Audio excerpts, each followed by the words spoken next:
It is an honor to present Dr. Gaudencio C. Aljive Jr., CESO 5, Schools Division Superintendent of DepEd Northern Samar, a man of unsullied loyalty to DepEd and a leader of unprecedented excellence. Please join me in welcoming Dr. Gaudencio C. Aljive Jr.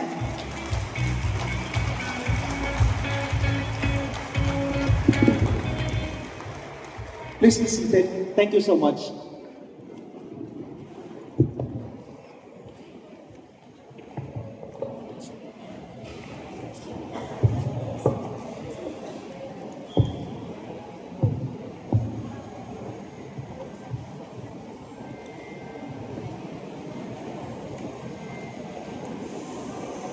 To the highly esteemed University President, Dr. Chiri I. Oltra. To the Vice President for Academic Affairs, Dr. Renato Baliado, sir. To the Director for Instruction, Dr. Celeste Chan. To the Dean of the Graduate School, Dr. Tito Cabili.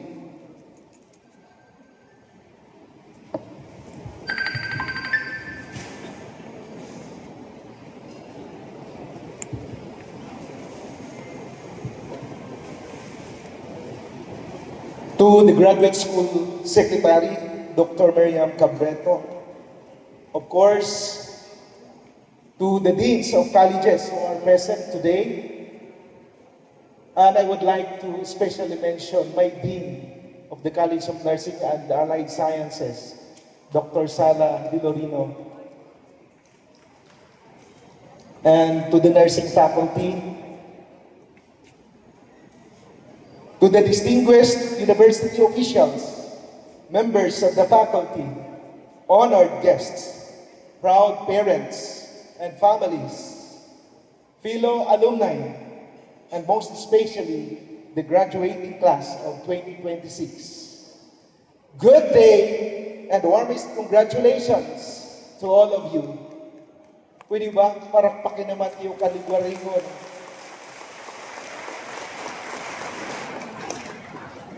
It is both a privilege and a deeply personal honor to stand before you today in this graduate school hooding ceremony and recognition program of my beloved alma mater, the University of Eastern Philippines.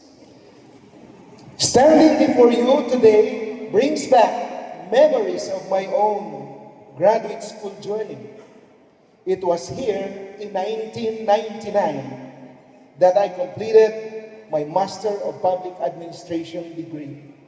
Like many of you, I dreamed of completing my studies, advancing professionally, and making a meaningful contribution to society. As I look at you today, I see not only successful graduates, but individuals who have persevered through countless challenges and sacrifices. Your presence here is a proof that determination, faith, and hard work eventually led to success.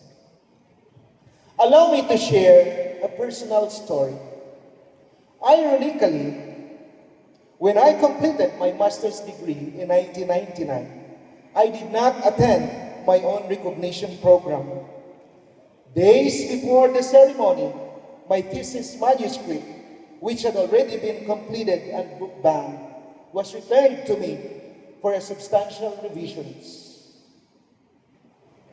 I was instructed to comply with academic standards. At the time, I felt disappointed and frustrated. After all the effort I had invested, I questioned why such revisions were still necessary. In my disappointment, I chose not to attend the recognition program. It was my silent protest. But as the years passed by, I realized that graduate education is not merely about obtaining a degree. It is also about developing character, discipline, humility, and respect for standards of excellence. I eventually understood that the challenge before me was not whether I agreed with the decision. The challenge was whether I could overcome my own disappointment, respect the judgment of those entrusted with maintaining academic quality, and continue moving forward despite my frustrations. I learned that to win the race, I first had to conquer the battles within myself. I repeat, I learned that to win the race, I first had to conquer the battles within myself. And so, I returned to my work. I made the revisions. I completed the requirements. I finished the race. What I didn't know then was that the lesson I learned from the experience would shape the course of my entire professional life. Few years after completing my Master of Public Administration degree, I was designated as the acting dean of the College of Nursing in this university.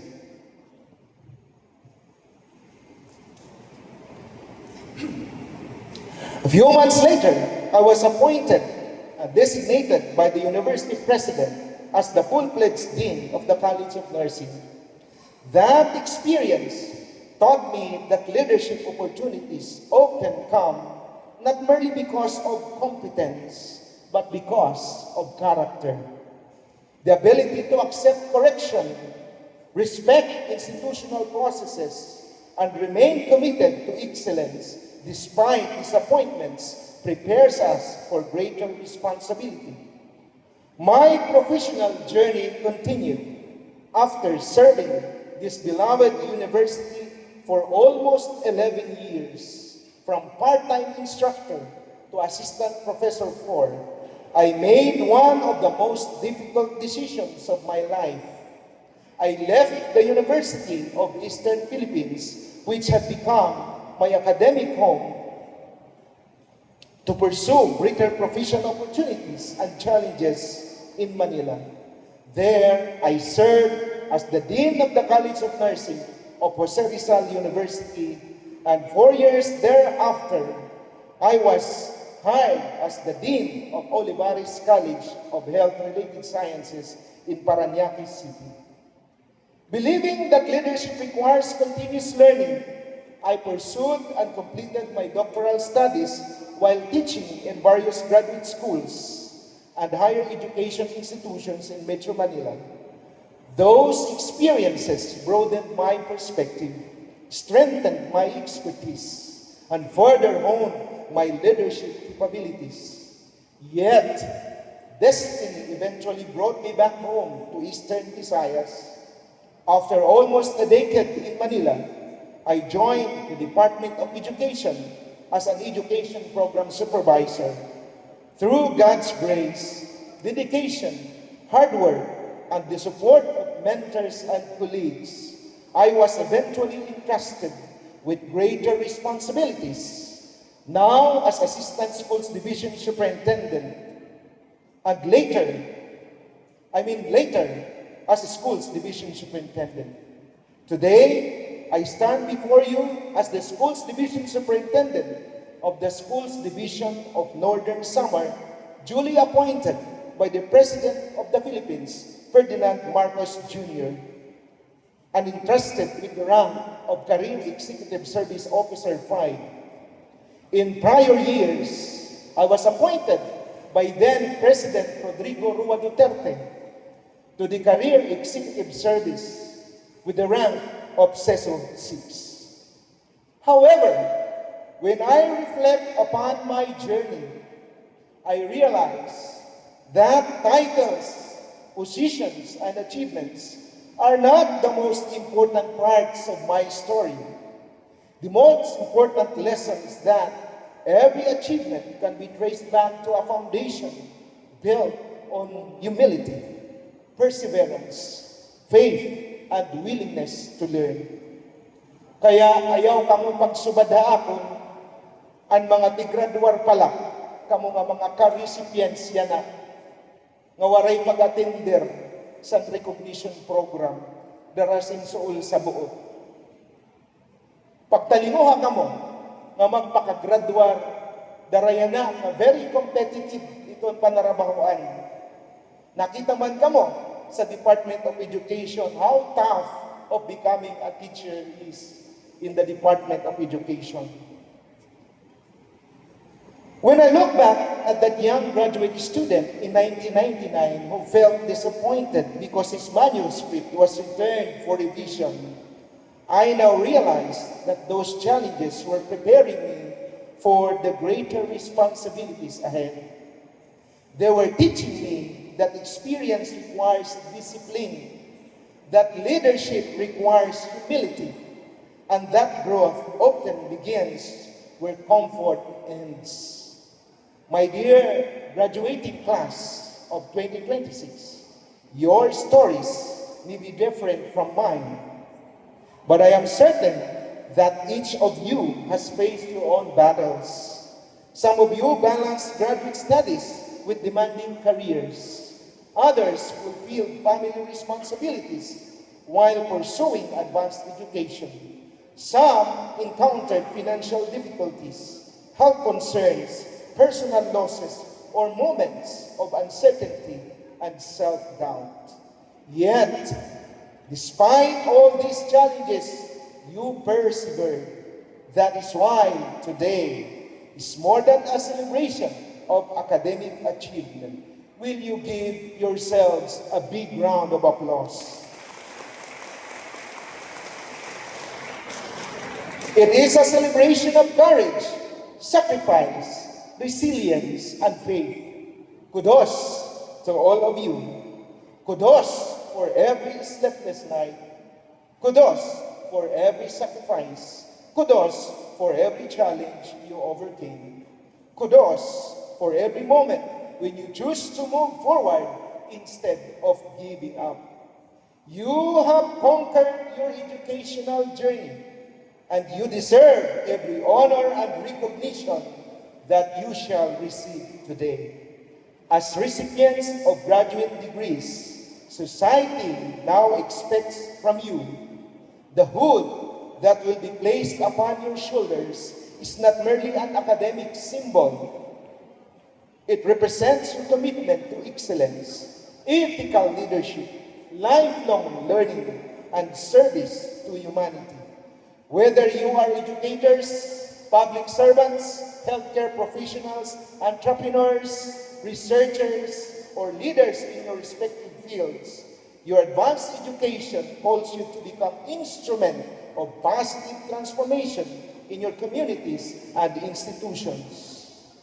Allow me to leave with you a lesson that life has repeatedly taught me. Never be ashamed of humble beginnings. Never stop learning. Never allow success to replace humility. The higher we rise, the more important it becomes to remain grounded in the values that brought us there. Humility is not a weakness. It is a strength under control. It opens doors to learning, nurtures meaningful relationships, and enables us to lead with wisdom and compassion. Indeed, it pays to return to our humble beginnings. Humility as a virtue has helped me, someone like me, navigate life's challenges, transform setbacks into opportunities, and convert aspirations into accomplishments. It has enabled my labor to bear fruit, my leadership to become meaningful, and my service to touch the lives of others. As the saying goes, the tree that bears much fruit bends low. The more blessings we receive, the more humble we should become. May your education bear fruit, not only in personal success, but also in service to others. May your accomplishments become blessings to your families, to your communities, our nation, and the world. May your lives become a programs of excellence, integrity, humility, and service wherever your journey may lead. Before I conclude, allow me one final reflection. 27 years ago, I left this university as a graduate student carrying dreams, aspirations, and uncertainties about what the future might hold. Like many of you, I did not know where life's journey would lead me. I only knew that I had to continue learning, continue working, and continue believing. Today, I return to my beloved alma mater, not merely as a school's division superintendent, nor as a career executive service officer, but as a grateful alumnus whose journey began in the very halls and classrooms of this institution. As I stand before you today, I am reminded that every accomplishment I received, every position I have held, and every opportunity I have been given can be traced back to the lessons learned from humble beginnings, lessons of perseverance, discipline, faith, respect for others, and above all, I keep on repeating, humility. If my life's journey has taught me anything, it is this: never underestimate the power of humility. Success is not determined by where you begin. Success is determined by your willingness to continue despite setbacks, your courage to rise after disappointments, your openness to learn from correction, and your commitment to serve others when success finally comes. My dear graduates, your degrees will open doors of opportunity, but your character will determine how far you will go. Your knowledge will earn respect, but your humility will earn trust. Your accomplishments may elevate your status, but your service to others will define your legacy. As you leave this university and embark upon the next chapter of your lives, carry with you the values that brought you to this moment. Continue learning, continue growing, continue serving, continue inspiring. May your education bear fruit in the lives of those who you serve. May your achievements become blessings to the families and communities. May your leadership create positive change whenever or wherever you are called to serve. And may your lives become a progress of excellence, integrity, humility, and compassion that will touch not only your generation, but those yet to come. Congratulations, Graduate School Class of 2026. Congratulations to your families, your mentors, and loved ones who journeyed with you. Congratulations to the University of Eastern Philippines for continuing to shape leaders, professionals, and nation builders. To God be all the glory for every achievement, every blessing, and every opportunity to serve. Before I end my talk, I would like to offer my warmest and sincerest congratulations to the university leadership through the presidency of our brilliant president, Dr. Cherry Ultra, for opening its doors to our future medical professionals by establishing a College of Medicine in this university. Maraming salamat po, Madam, at sa ating miyembro ng mga Board of Regents and all the faculty members who shall serve the College of Medicine in this prestigious institution. Maraming salamat po. Mabuhay ang pamantasan ng Silangang Pilipinas.